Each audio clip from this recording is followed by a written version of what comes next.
It's pretty late, so I had to record in the basement, so pardon any hissing sounds that you might hear, but I put out this video where I cancelled continental philosophy. I said that anybody who is new to philosophy, new to radical theory, should stay the hell away from any French philosophy from the 20th century specifically. Like, that is, the number one rule.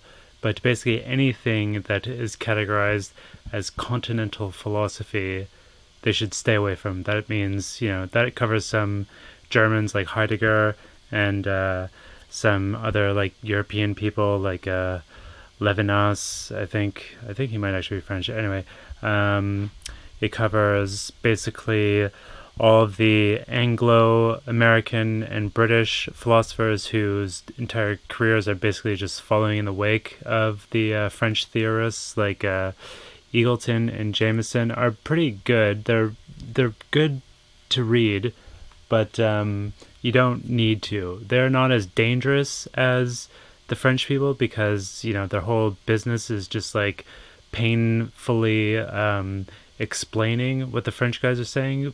So they're not dangerous, but you don't need to read them. And they're also like literary theorists, not philosophers more.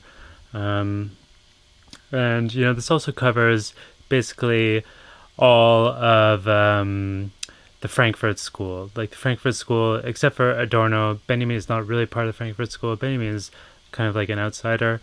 But all of the Frankfurt School, you don't need it. You shouldn't read it.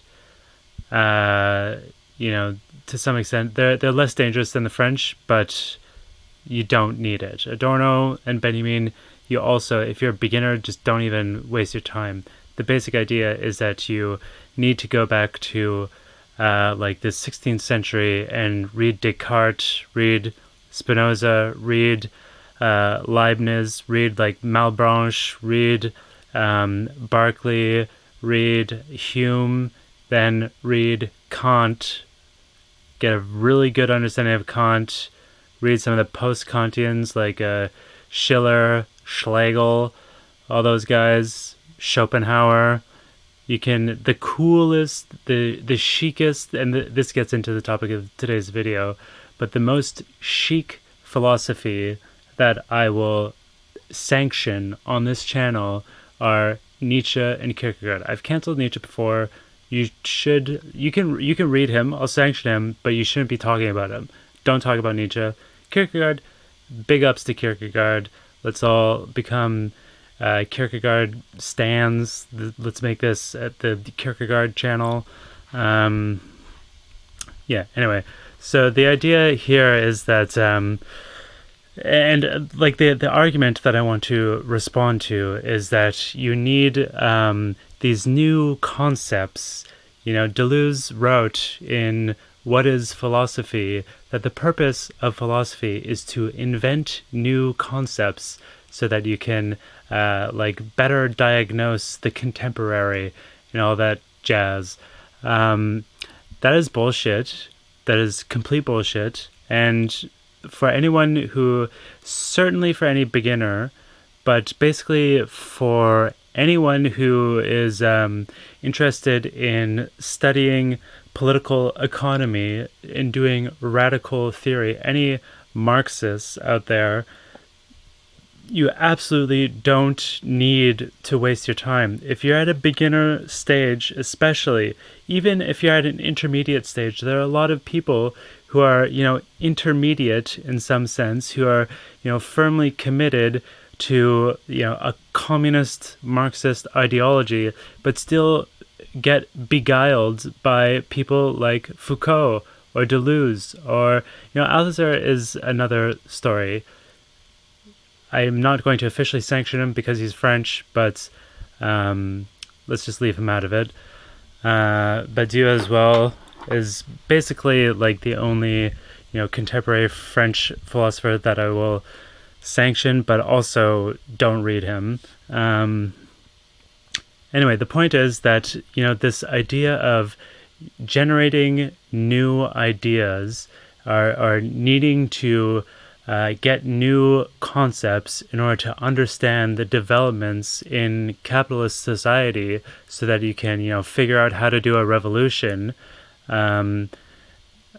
Obviously, like, to some extent that's true. Obviously, capitalism has changed from the time of Lenin and Mao, so you need new theories of how to think about revolution. You need a new understanding of how capitalism works. You do need new concepts, but we're talking about two separate things here. We're talking about, nonsense philosophy, which is just inventing concepts in order to generally, like, further a professional career or a literary career, and to kind of like, more artfully, or more more totally describe the situation, to bring in new domains of study, like bring in psychoanalysis and semiology into your critique of capitalism or whatever, and then you need to invent new concepts, new terms. Or we're also talking about orthodox Marxism, which is, like, that's fine. If you want to read, like, Heinrich or like these boring guys like Ennos, for example, that's fine. That is absolutely sanctioned, because they're working within the Marxist tradition. They are orthodox Marxists. Lukács as well is officially sanctioned because he is an orthodox Marxist. He is working within the Marxist tradition. He is, doing the Lord's work in furthering the gospel of Marxism and orthodox Marxism as a philosophical standpoint.